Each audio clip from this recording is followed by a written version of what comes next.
जी काही योजना आहे त्याची चित्रफित आपण बघणार आहोत। योजनेची चित्रफित चालू करा आता।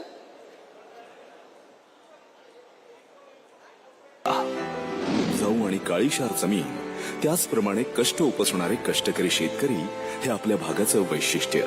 नैसर्गिक दृष्ट्या संपन्न असला तरी सुद्धा शिंदखेडा आणि धुळे तालुक्यातील बराचसा भाग अवर्षण प्रवण क्षेत्र म्हणून ओळखला जात होता, तर दुसरीकडे तापी नदीतून दरवर्षी कोट्यावधी लिटर पाणी आपल्या डोळ्यांदेखत वाहून समुद्राला मिळत होतं। या परिस्थितीवर मात करण्यासाठी जलसंपदा विभागाने सुलवाडे जामफळ कनोली उपसा सिंचन योजना तयार केली आहे। या योजनेच्या माध्यमातून सुलवाडे बॅरेजच्या 4 पट वाहून जाणारं तापी नदीचं पाणी उपसा करून दुष्काळी भागात उपयोगात आणता येणार आहे। या योजनेत तापी नदीच्या काठावर अस्तित्वातील सुलवाडे बॅरेजच्या वरच्या भागातून पावसाळ्यातील पुराचे वाहून जाणारे 9.24 टीएमसी पाणी 5 पंपगृहांद्वारे उपसा करून शिंदखेडा व धुळे तालुक्यातील नवीन 4 धरणात तसेच अस्तित्वातील 9 तलावात साठविण्यात येणार आहे। या योजनेअंतर्गत एकूण 213.8 दशलक्ष घनमीटर अर्थात 7.56 टीएमसी इतका पाणीसाठा निर्माण होऊन त्याद्वारे 52,720 हेक्टर इतकी सिंचन क्षमता निर्माण होणार आहे। धुळे तालुक्याच्या 49 गावातील 10,207 हेक्टर जमीन ओलिताखाली येणार आहे। या भागातील भूगर्भातील पाणी पातळी देखील वाढणार आहे। याकरिता एकूण 75,458 एचपी क्षमतेच्या 32 पंपांनी 5 पंपगृहांद्वारे पाणी उपसा करण्यात येणार आहे। धरणांमध्ये पाणी साठवण्यासाठी धुळे ते नाशिक एवढ्या अंतर लांबीची पाईपलाईन अंथरण्यात येणार आहे। ही पाईपलाईन तयार करण्यासाठी 60,663 मेट्रिक स्टील वापरण्यात आले असून ते 6 आयफेल टॉवरच्या वजनापेक्षा जास्त आहे। माननीय पंतप्रधान श्री नरेंद्र मोदीजी यांच्या नेतृत्वात केंद्र शासनाच्या बळीराजा जलसंजीवनी योजनेअंतर्गत या प्रकल्पाचा समावेश करण्यात आला आहे। सुलवाडे जामफळ कनोली उपसा सिंचन योजनेचे भूमिपूजन देशाचे पंतप्रधान माननीय नामदार श्री नरेंद्र मोदीजी यांच्या शुभ हस्ते दिनांक 16 फेब्रुवारी 2019 रोजी करण्यात आले। तेव्हापासून योजनेचे काम गतिमान पद्धतीने सुरू असून 73% काम पूर्ण झालेले आहे। दभाशी येथील पंपगृह क्रमांक 1 चे काम 72% पूर्ण झाले आहे। गोराणे येथील पंपगृह क्रमांक 2 चे मोटार व पंप बसवून काम पूर्ण झाले आहे। नवीन बांधण्यात येत असलेल्या धरणांपैकी 161 दशलक्ष घनमीटर क्षमता असलेले जामफळ धरणाचे 73% बांधकाम पूर्ण झाले आहे। तसेच धुळे तालुक्यातील पिंपळे धरणाचे 94%, शेवगे धरणाचे 60% तर वेल्हाणे धरणाचे 37% काम पूर्ण झाले आहे। योजनेच्या विविध उपांगांपर्यंत पाणी पोहोचविणाऱ्या सर्व ऊर्ध्वगामी नलिका व गुरुत्वगामी नलिकांचे 80 किलोमीटर लांबीचे काम देखील पूर्णत्वाकडे आहे। शिंदखेडा तालुक्यामधील 54 गावातील 26,907 हेक्टर जमिनीवर बंदिस्त नलिका वितरण प्रणालीचे आधुनिक पद्धतीचे काम करण्यात येऊन 42,513 हेक्टर सिंचन क्षमता निर्माण होणार आहे। यासाठी 1,058 कोटी रुपयांच्या कामाचे आज भूमिपूजन करण्यात येत आहे। उपरोक्त 54 गावात एकूण 728 किलोमीटर लांबीची भूमिगत पाईपलाईन करण्यात येणार आहे। यात लोखंडी, कॉन्क्रीट व एचडीपीई पाईपचा समावेश असणार आहे। जामफळ धरणातील पाण्याच्या उच्च दाबाचा वापर करून विजेशिवाय संपूर्ण क्षेत्रावर पाणी उपलब्ध होणार आहे। शाखा क्रमांक 1 मध्ये 53 किलोमीटरचे पाईप अंथरून शेतापर्यंत पाणी पोहोचविण्यात येणार आहे।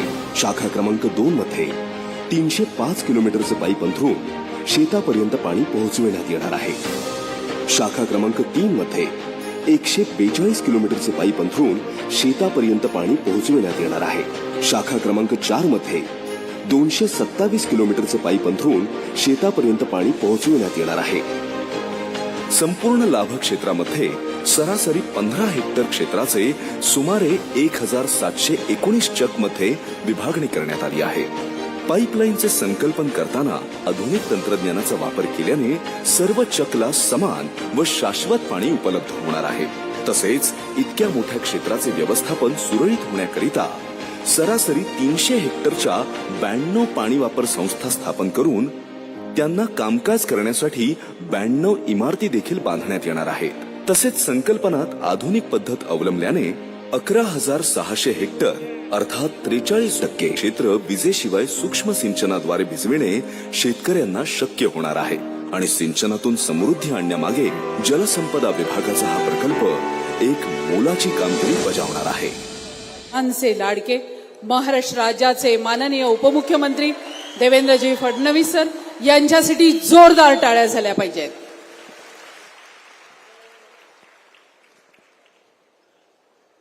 हिंदवी स्वराज्याचे सरसंस्थापक छत्रपती शिवरायांना मानाचा मुजरा करतो. भारतीय राज्यघटनेचे शिल्पकार भारतरत्न डॉक्टर बाबासाहेब आंबेडकर यांना मानवंदना अर्पित करतो. आणि आज ज्यांची जन्मशताब्दी आहे, ज्यांनी एक स्वातंत्र्य संग्राम सेनानी म्हणून, एक आमदार म्हणून, एक लोकप्रतिनिधी म्हणून या भागाची अतिशय उत्तम सेवा केली, ते सहकार महर्षी दादासाहेब रावल यांच्या चरणी देखील या ठिकाणी नतमस्तक होतो. आज या कार्यक्रमाच्या निमित्ताने मंचावर उपस्थित असलेले आपल्या जिल्ह्याचे पालकमंत्री माननीय गिरीश महाजनजी, आपले माजी खासदार आणि माजी संरक्षण राज्यमंत्री आणि खऱ्या अर्थानं बाबा भामरे आणि जयकुमार भाऊ या दोघांचा उल्लेख आम्ही आधुनिक भगीरथ म्हणून या ठिकाणी करेल असे आपले डॉक्टर सुभाष बाबा भामरेजी, सन्माननीय आपले लाडके आमदार, माजी मंत्री, माझे अत्यंत जीवाभावाचे मित्र, लहान बंधू आणि ज्यांच्या कर्मण्यतेतून, ज्यांच्या पुरुषार्थामुळे आज ही पीडीएनची लाईन या ठिकाणी टाकली जाते, ते आपले जयकुमार रावलजी,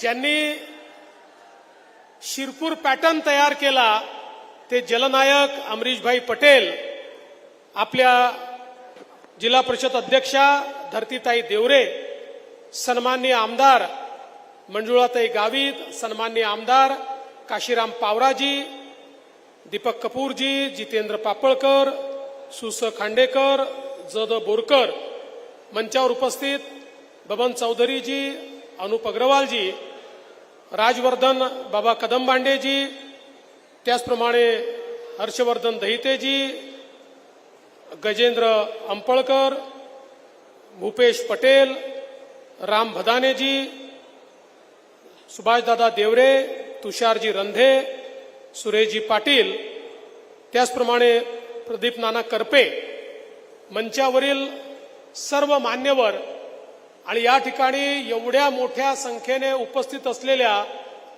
पहिल्यांदा तर सगळ्या माझ्या लाडक्या बहिणींनो आणि तेवढ्याच लाडक्या भावांनो,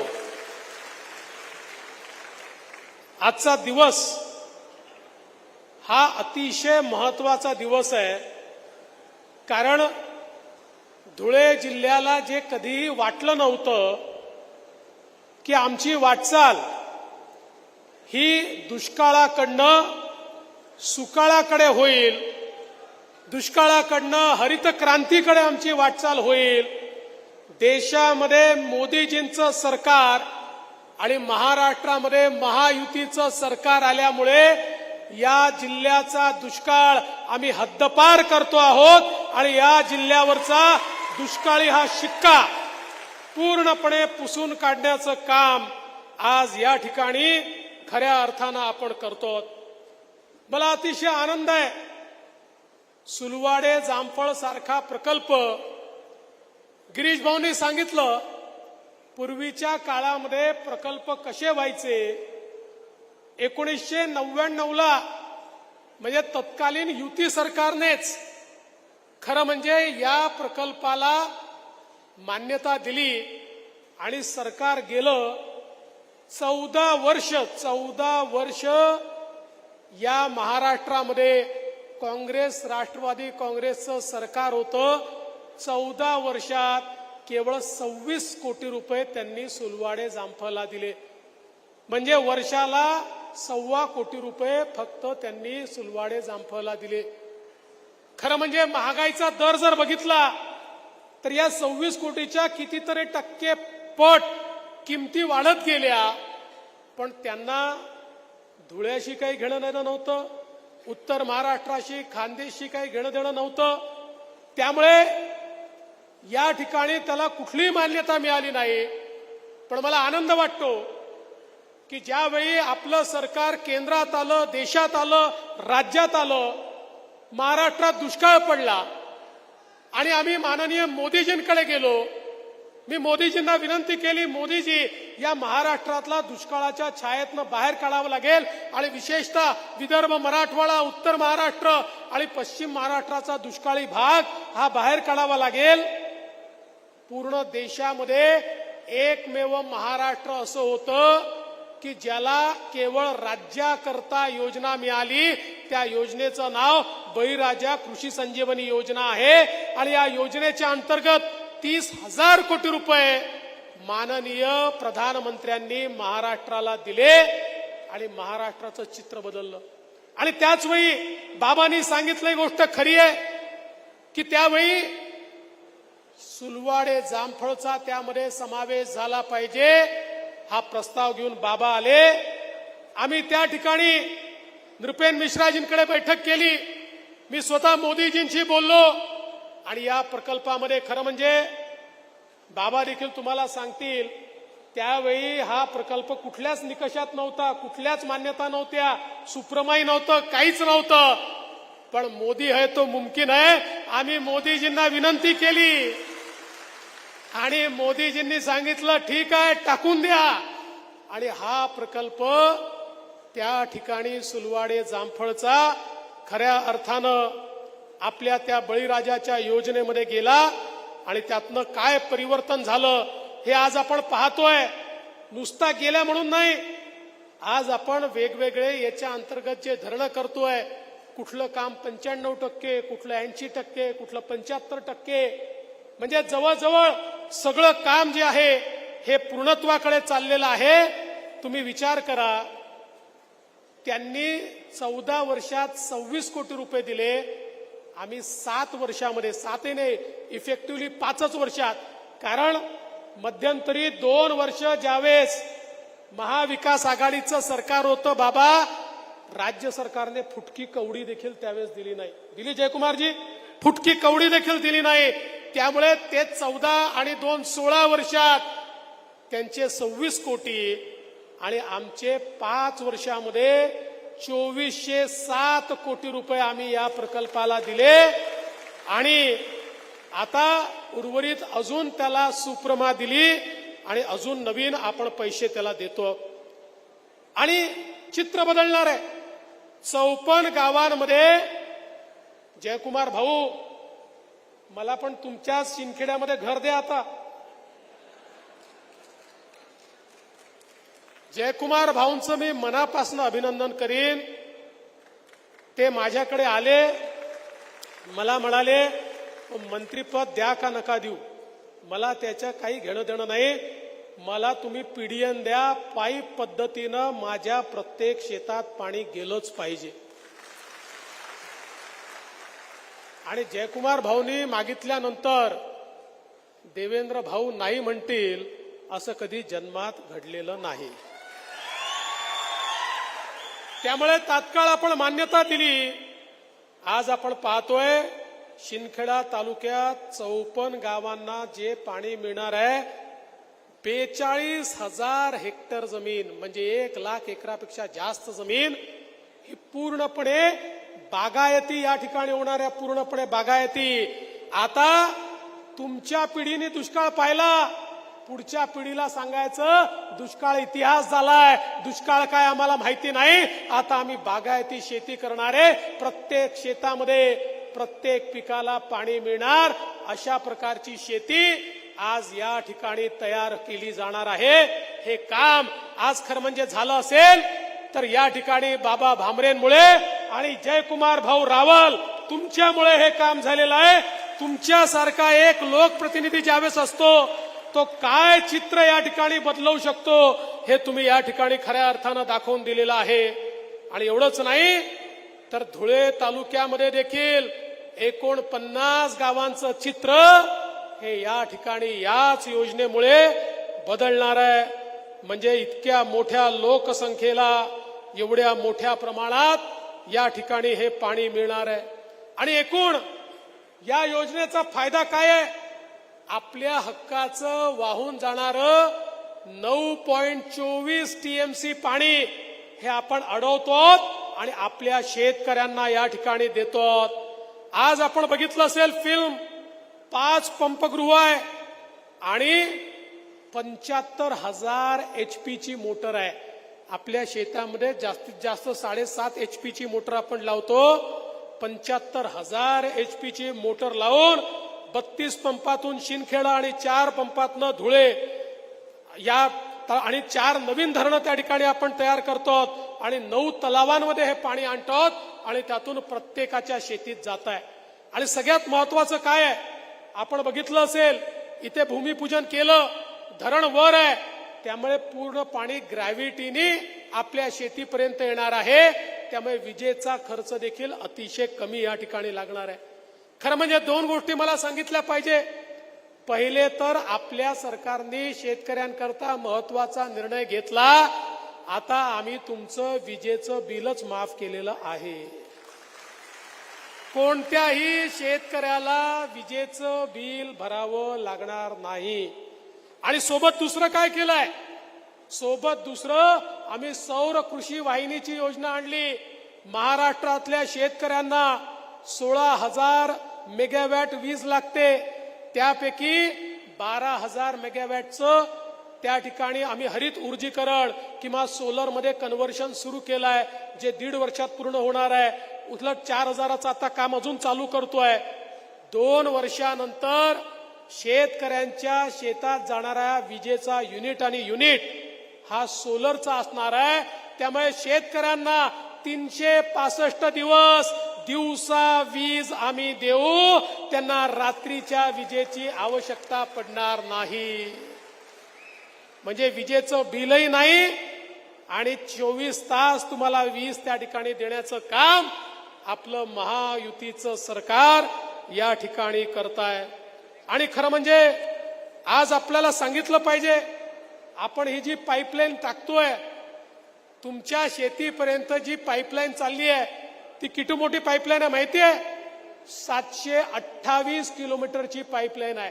म्हणजे नागपूरपासनं तर मुंबईपर्यंत जेवढं अंतर आहे तेवढ्या अंतराची पाईपलाईन केवळ शिंदखेडा तालुक्यामध्ये आपण त्या ठिकाणी टाकतो आहोत, की ज्याच्या माध्यमातून शेतकऱ्यांच्या शेतीपर्यंत हे पाणी या ठिकाणी पोहोचणार आहे.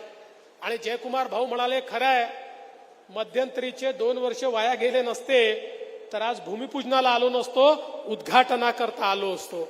पण आता काळजी करू नका, यापुढे देखील आता जवळपास 5,330 कोटी रुपये सुधारित प्रशासकीय मान्यता या ठिकाणी आपण दिलेली आहे. आणि त्यामुळे कुठेही पाणी या ठिकाणी पैसा कमी पडणार नाही.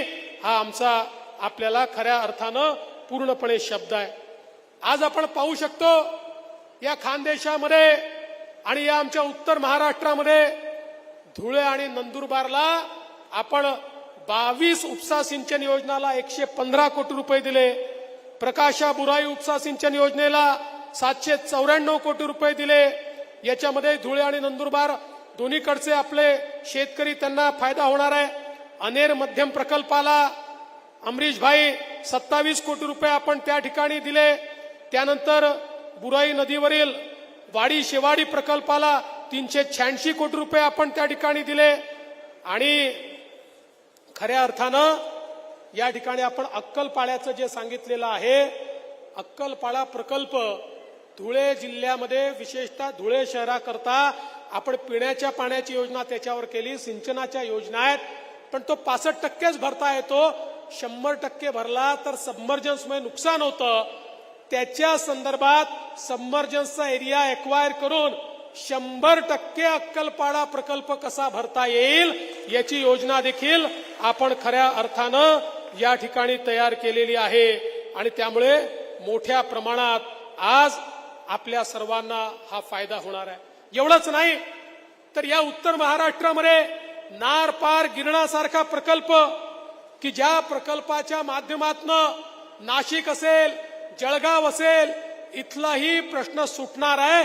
10 TMC पाणी जे वाहून जात होतं, गुजरातमध्ये जात होतं, ते अडवून आपल्या महाराष्ट्रातल्या आमच्या उत्तर महाराष्ट्राला देण्याचा निर्णय हा आपण या ठिकाणी घेतला.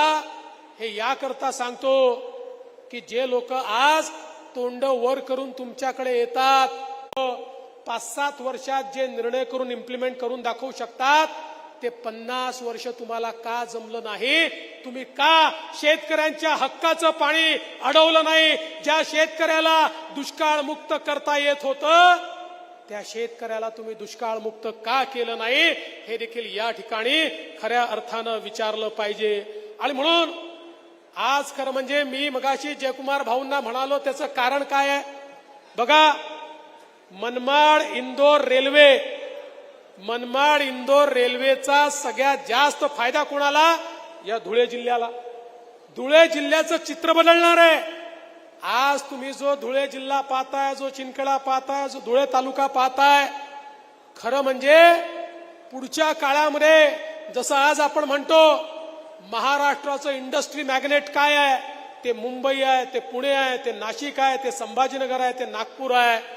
पुढच्या काळामध्ये महाराष्ट्राच्या इंडस्ट्री मॅग्नेटमध्ये एका जिल्ह्याचं ऍडिशन होणार आहे. त्या जिल्ह्याचं नाव धुळे जिल्हा आहे. कारण अशा प्रकारची रेल्वेची कनेक्टिव्हिटी, 6 नॅशनल हायवेची कनेक्टिव्हिटी, इतकं मोठं पाणी अरे कुठेच उपलब्ध नाहीये. आजच जशा या प्रकल्पांची घोषणा केली, आमच्याकडे लोक यायला लागले, जागा कुठे उपलब्ध आहे सांगा, आम्ही विकत घेतो, आम्हाला इंडस्ट्री टाकायची आहे, आम्हाला त्या ठिकाणी गुंतवणूक करायची आहे. हे का शक्य झालं? हे शक्य झालं केवळ आणि केवळ मोदी सरकारमुळे आणि महायुतीच्या सरकारमुळे. आपल्याला सांगतो, धुळे मनमाड प्रकल्पाकरता, मनमाड इंदोर प्रकल्पाकरता माननीय उद्धवजींच्या, शरद पवार साहेबांच्या सरकारमध्ये बाबा आपण गेलो होतो ना पैसे मागण्याकरता, कारण 50% हिस्सा राज्याला द्यावा लागतो. मी त्यांना समजावून सांगितलं, अरे बाबा ती ममता बॅनर्जी आमच्याशी त्या एवढ्या भांडतात, पण रेल्वेचा प्रकल्प आला की त्यांना माहिती आहे त्यांचा फायदा आहे, तात्काळ 50% पैसे देतात, बिहारमध्ये देतात, झारखंडमध्ये देतात, सगळे देतात. पण यांनी सांगितलं नाही, आम्ही 1 नया पैसा देणार नाही, सगळे पैसे अडवले. पुन्हा आपलं सरकार तुमच्या आशीर्वादानं आलं. पहिल्या झटक्यात मी पत्र दिलं, आम्ही 50% पैसे द्यायला तयार आहोत, आणि केंद्र सरकारने या प्रकल्पाला मान्यता दिली. आज हा प्रकल्प झाल्यामुळे एवढं मोठं चित्र हे या ठिकाणी खऱ्या अर्थानं बदलणार आहे. आपण विचारच करू शकत नाही. जे चित्र मी समोर पाहतोय, 5 वर्षानंतर ज्यावेळेस येईल, तसं तर 1.5 वर्षांनी याच्या उद्घाटनाला देखील मी येणारच आहे, पण 5 वर्षानंतर या ठिकाणी ज्यावेळेस आम्ही येऊ, त्यावेळी हे चित्र जे बदललेलं असेल, मी तुम्हाला सांगतो, सुजलाम सुफलामचा अर्थ काय आहे हे धुळे जिल्ह्याला येत्या 5 वर्षामध्ये पाहायला मिळेल. असं ट्रान्सफॉर्मेशन आज आपल्या सरकारच्या माध्यमातून या ठिकाणी चाललंय. आणि मला सांगताना आनंद वाटतो, एकीकडे इन्फ्रास्ट्रक्चरची कामं तर आपण करतोच आहे, पण त्यासोबत लोकहिताची कामं देखील करतोय. आज आमच्या एवढ्या बहिणी या ठिकाणी बसलेल्या आहेत.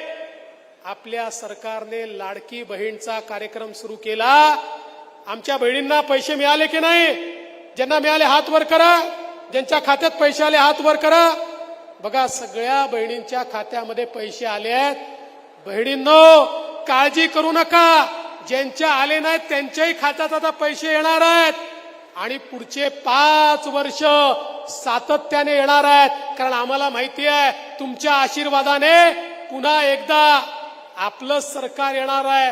5 वर्षांनी पुन्हा तुम्ही आशीर्वाद दिला की पुन्हा 5 वर्ष हे पैसे आपल्या खात्यामध्ये येणार आहे. पण एक गोष्ट मला तुम्हाला सांगितली पाहिजे, महाविकास आघाडीची नियत कशी आहे. महिलांना 1500 रुपये दिले तर यांच्या इतकं पोटात दुखतंय, हे उच्च न्यायालयामध्ये गेले. अनिल वडपल्लीवार, जे नाना पटोले, विकास ठाकरे, त्यानंतर सगळे जे काही काँग्रेसचे उमेदवार आहेत, त्यांचे निवडणूक प्रमुख, हे नागपूरच्या हायकोर्टामध्ये गेले आणि त्या ठिकाणी सांगितलं लाडकी बहीण योजना बंद करा. पिटिशन केली. अरे 1500 रुपये माझ्या बहिणींना मिळत आहे, तुमच्या पोटात का त्या ठिकाणी दुखतं? पण बहिणींनो काळजी करू नका, मोठ्यात मोठा वकील त्या ठिकाणी उभा केलाय. काही झालं तरी तुमची योजना आम्ही बंद करू देणार नाही.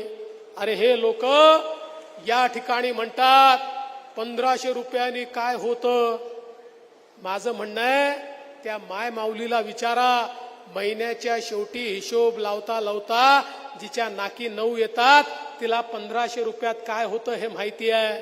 आणि मुख्यमंत्र्यांनी घोषणा पण केली आहे भविष्यामध्ये आमची जशी स्थिती चांगली होईल आम्ही ते वाढवणार आहोत.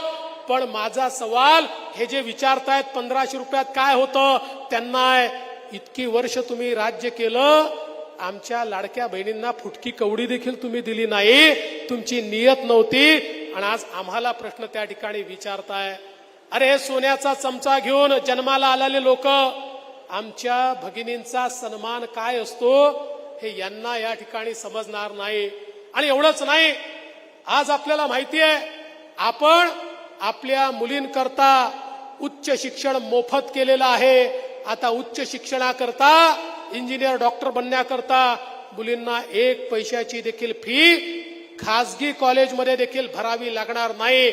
अशा प्रकारची व्यवस्था आपण केली आहे. मोदीजींनी बेटी बचाओ बेटी पढाओ पासनं तर लखपती दीदी पर्यंतचा कार्यक्रम आखला. परवा जळगावमध्ये गिरीश भाऊंनी कार्यक्रम घेतला होता.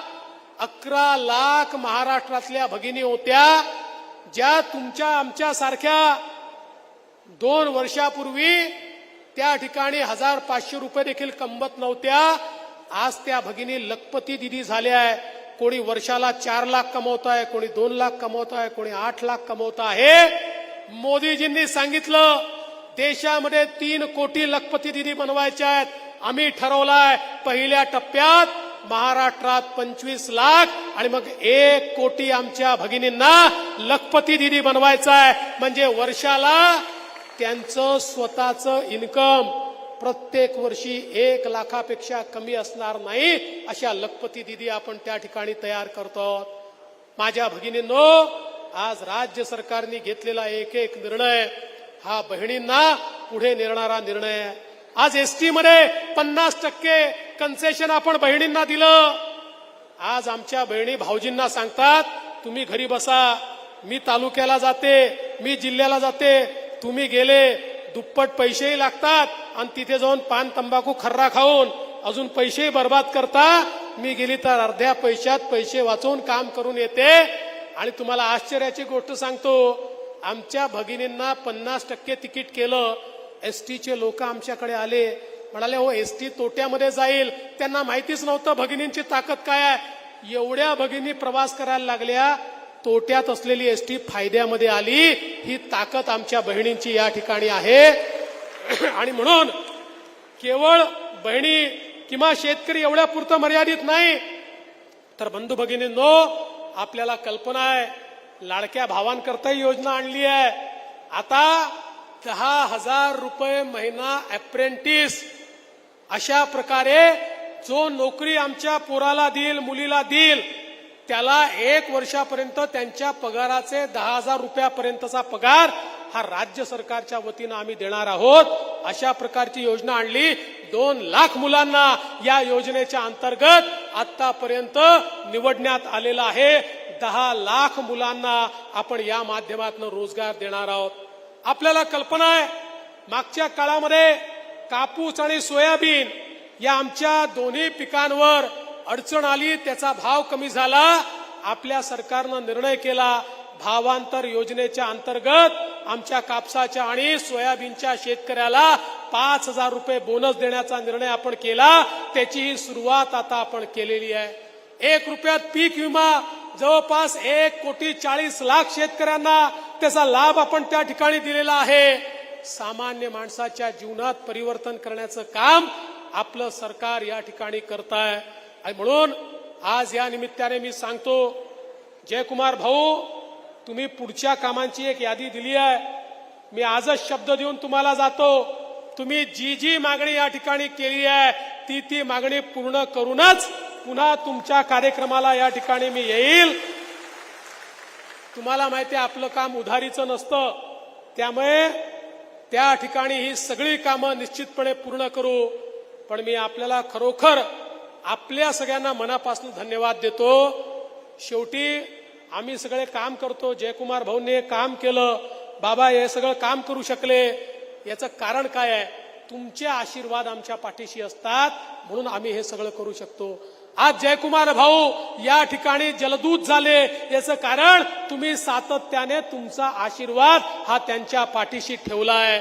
आणि आज आपल्याला माहिती आहे जयकुमार भाऊंनी शेतकरी शिवसन्मान संपर्क यात्रा केली आणि या यात्रेच्या माध्यमातून गावोगावी पोचून त्यांनी आपल्या कामाचा लेखाजोखा देखील मांडलेला आहे आणि भविष्याची नांदी काय आहे तेही आपल्यापर्यंत पोहोचवलेलं आहे. आणि मला विश्वास आहे जयकुमार भाऊ या सगळ्या मंडळीचा पूर्ण आशीर्वाद तुमच्या पाठीशी आहे. आणि ज्याच्या पाठीशी ही सगळी मंडळी आहेत, ज्याच्या पाठीशी आमच्या लाडक्या बहिणी आहेत आणि आमचे लाडके भाऊ आहेत, त्याचं कोणी वाकड काही करू शकत नाही. मला विश्वास आहे यावेळी जयकुमार भाऊ तुम्ही आणि आपले सगळे उमेदवार रेकॉर्ड मताने या ठिकाणी निवडून येतील, हा विश्वास मी व्यक्त करतो. करू ना विश्वास व्यक्त? करू ना? बहिणींनो सांगा, बहिणींचा आवाज छोटा आहे, चालणार नाही, भावांच्या कानात येत नाही, सांगा करणार ना? यस. मग बहिणींचा आशीर्वाद मिळाला की काम फत्ते आहे. मी पुन्हा एकदा आपल्या सर्वांचं मनपूर्वक अभिनंदन करतो आणि जाता जाता आमच्या सिंचन विभागाचं अभिनंदन करतो. ज्या रेकॉर्ड स्पीडनी काम केलेलं आहे, 138 सुप्रमा दिलेल्या आहेत, जवळपास 2 लाख हेक्टर जमीन, नाही पूर्ण एकूण किती जास्ती आहे जमीन सिंचनाखाली आणण्याचं काम हे या ठिकाणी आमच्या सिंचन विभागाच्या माध्यमातून होत आहे. त्याबद्दल त्यांचंही मनापासून अभिनंदन करतो आणि माझं बोलणं संपवतो. धन्यवाद.